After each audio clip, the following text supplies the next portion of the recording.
Welcome to Whispers and Confessions. There might be a twist waiting, so please make sure to watch until the end. Don't forget to subscribe and like. Let's begin right away. Sarah's whole body was slightly damp with sweat, and the feeling of her skin sticking slightly to mine gave another kind of pleasure. I could feel her body temperature rising gradually, and our breathing became increasingly rapid. This is a story about a winter getaway. It was a ski trip we took with some family friends, people we've been close with since our kids were young. That weekend, I learned that when people are taken out of their usual environment, they can act in surprising ways. At the same time, I got to know the wives in our friend group a lot better, and I'm looking forward to seeing where our friendships go from here. My name is Tyler, and I'm 40 years old. My wife, Violet, is also 40, and we have one child who just started middle school this year. Violet and I have a great marriage. We're one of those couples who still hold hands while we walk around shopping, even with a preteen in tow. Our kid often jokes, "You guys are always so lovey-dovey," and watches us with an embarrassed smile. We're affectionate even behind closed doors, though I sometimes wonder if our child is more aware of it than we realize. Anyway, we're lucky to have raised a good kid. Besides us, there were 3 other families on this trip. The first was Wesley, who's 39, his wife Lily, who's 38, and their daughter, a 6th grader. Wesley is one of those people who's always friendly and smiling, with a great personality that puts everyone at ease. Lily's got this radiant smile, too. She reminds me a bit of Natalie Portman, both in looks and in the way she carries herself. She's got a great figure, and since we've been friends for years, she and I often end up in deep conversation, sometimes enough to make our spouses raise an eyebrow. The second family was Kelvin, 42, and his wife Jasmine, who's 40. They also have a child who just started middle school, at the same school as ours, so our kids are pretty close. Jasmine can come off as a bit distant at first, with a reserved vibe, but once you get to know her, she's incredibly warm and open. After a couple of drinks, she's even known to bring up slightly risque topics, which always makes group gatherings with her a little more interesting. Then there was Sarah, a single mom and the youngest in our friend group at 35. She'd been through a rough time. Her ex-husband left her after cheating, which is hard to believe because Sarah is stunning. She's tall and slim with curves in all the right places, and honestly, even I've thought she's one of the most attractive women I know. It was shocking to hear her ex would ever leave her for someone else. Sarah has one child, a 5th grader who's kind and thoughtful. This kid is always looking out for their mom, and they're so mature that I sometimes hope our own child can learn from their example. A few weeks back, we were all out at a bar when Lily suggested, "Wouldn't it be fun to go on a ski trip together?" Everyone loved the idea, and while the adults were mostly excited about the food and drinks, the kids couldn't wait to hit the slopes. On the morning of the trip, Violet was up early packing sandwiches and snacks, just in case. I chuckled, teasing her about her over-preparedness, but I appreciated her thoughtfulness.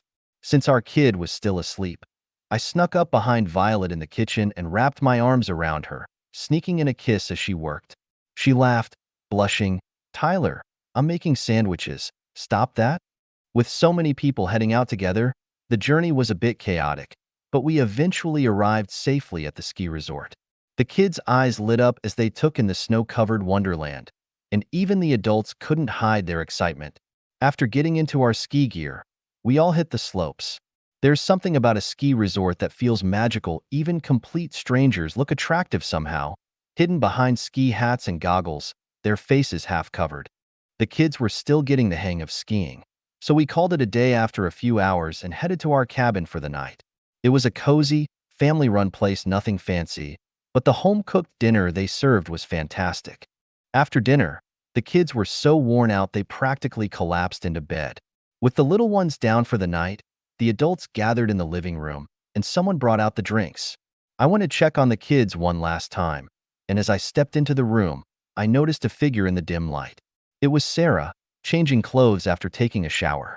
From where I stood, I could see her bare back and, for a brief moment, her chest as she turned slightly, though she didn't seem embarrassed or bothered by my presence. "Oh, sorry, didn't realize you were in here," she said casually, making eye contact with a small smile. I stammered an apology and quickly ducked out, but the image of Sarah lingered in my mind. I couldn't shake it. and it made me feel more than a little flustered. A part of me wondered if it would lead to a more intimate moment with Violet later on. Back in the living room, Sarah joined us, and the drinks flowed freely as we all settled in.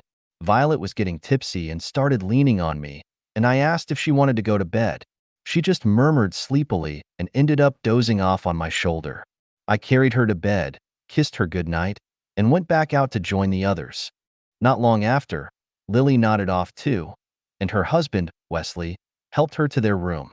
Now it was down to just 5 of us: me, Kelvin, Jasmine, Sarah, and another one of the husbands. As we settled back in, I felt a kind of freedom to talk about topics I might not bring up around Violet. Jasmine was sitting in these short shorts and a tight camisole bold, considering we weren't alone. Sarah had on a casual dress with a slightly loose neckline, and I couldn't help but think they both looked beautiful. We started with small talk, joking about how all the kids had knocked out so early, but the vibe gradually shifted. Jasmine asked, "So, anyone here thinking about a second kid?" with a mischievous smile, steering the conversation toward more personal topics. From there, the talk got even deeper. Wesley shared a story about his first date with Lily, and Kelvin reminisced about his honeymoon with Jasmine. I threw in a few of my own memories with Violet, and Sarah shared her experiences as a single mom. As the night wore on, and we got more comfortable, the conversation turned to marriage secrets, fantasies, and those little things we don't usually discuss in mixed company. There were a few surprising confessions and some laughs, and we all felt like we were getting closer as friends. At one point, Sarah jokingly suggested, "Hey, with 3 husbands here, maybe one of you could help me out with that second kid plan?" The room burst into laughter, and I laughed along, though I wasn't entirely sure how serious she was. The atmosphere was starting to feel unpredictable, and I wasn't quite sure where the night was headed. Sarah seemed quite drunk, and suddenly she went behind Jasmine and started touching her breasts. Jasmine's face turned bright red as she stammered, "Hey?" But Sarah kept touching her, oblivious to her surroundings. I was quite aroused watching this scene, and my reaction was intense. After a moment, Kelvin, being the husband, tried to intervene, but inwardly I was shouting, "Keep going." Then Jasmine jumped in, glancing briefly at Kelvin's face before saying, "I want to see my husband's too," and abruptly pulled down Kelvin's pajamas. Before I could even think, Kelvin's manhood was fully exposed to everyone. Jasmine then started touching Kelvin with her hand, and his member instantly stood at attention. Seeing this, Sarah said, "I want to see Tyler's too." Thinking to myself, "Oh, this is taking a good turn," I reluctantly pretended to stand up and lowered my pajamas. Wesley did almost the same thing at the same time. Then Jasmine and Sarah looked at each other and said, "Tyler's is number 1," hugging each other and giggling. They both seemed quite drunk, but I was happy. After all, I'd been acknowledged as number 1 by 2 wives. I thought Jasmine would go towards Kelvin with a smirk, but she sat next to Wesley and started gently touching his precious thing. It was 1,000 blessings that his wife Lily was asleep. Kelvin had a complicated expression on his face, but soon Sarah sat next to Kelvin and started gently touching his member. Both Wesley and Kelvin had indescribable expressions on their faces, and almost simultaneously, they reached climax. Watching this scene, I was surreptitiously touching Sarah's breasts. Wesley and Kelvin quietly retreated to the inner room and were snoring away 3 minutes later.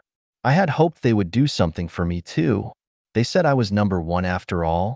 As I was thinking this and about to go into the side room, someone pulled my hand from behind. Jasmine and Sarah were strongly tugging at my hands. I nearly stumbled, but Sarah caught me in an embrace. And just like that, she brought her face close and pressed her lips against mine. While I was having strange thoughts like, "Oh, this development, is this the climax?" Jasmine said, "It's my turn now," and pulled down my pajamas again, starting to touch me with her hands. I was now beyond aroused and felt like I was about to reach my peak, but Jasmine said, "Not yet," and gently caressed me. Now I was in a special situation where Sarah and Jasmine were taking care of me together, and with both of them in risque pajamas, it was really unbearable for me. Then Jasmine said, "I think I shouldn't be greedy beyond this point," and disappeared into the side room. Sarah said, Now it's just the two of us, and pressed her lips against mine. I desperately tried to hold back while responding to her. While it was very cold near the ski resort, the room was so well heated that it was actually quite warm. Sarah's whole body was slightly damp with sweat, and the feeling of her skin sticking slightly to mine gave another kind of pleasure. I could feel her body temperature rising gradually, and our breathing became increasingly rapid. In the end, Sarah took the initiative, and I couldn't refuse, caught up in the passion of the moment. As a single mom, had Sarah been longing for this kind of intimacy for a long time? I could sense loneliness and at the same time intense desire in her eyes. The moment our bodies became one, it felt like everything around us disappeared. Even after we finished, Sarah clung tightly to me and wouldn't let go, her warm body temperature and soft breath tickling my neck. I figured this was one of those things I could never tell Violet about, and it seemed like Sarah felt the same way. The next morning, we all went through breakfast acting like nothing had happened, then hit the slopes again. The kids were thrilled to have another day on the mountain, and Sarah kept striking up conversations with me, though we both kept last night as our little secret. She never mentioned it to anyone else. Violet and Sarah were especially close during this trip, which left me feeling a bit conflicted. About 2 weeks after we got back from the ski trip, Violet's mom wasn't feeling well, so Violet decided to take our kid and go stay with her for a couple of days to help out. That evening, while I was home alone, I got an unexpected visitor. The doorbell rang, and when I opened it, there were Jasmine and Sarah standing on my porch. Jasmine held a dish and smiled, saying, "We ended up cooking way too much, so we thought we'd bring you some dinner." They seemed genuinely thoughtful, like they didn't want me to be alone for the evening. "Please, come on in," I said, stepping back to let them into the house.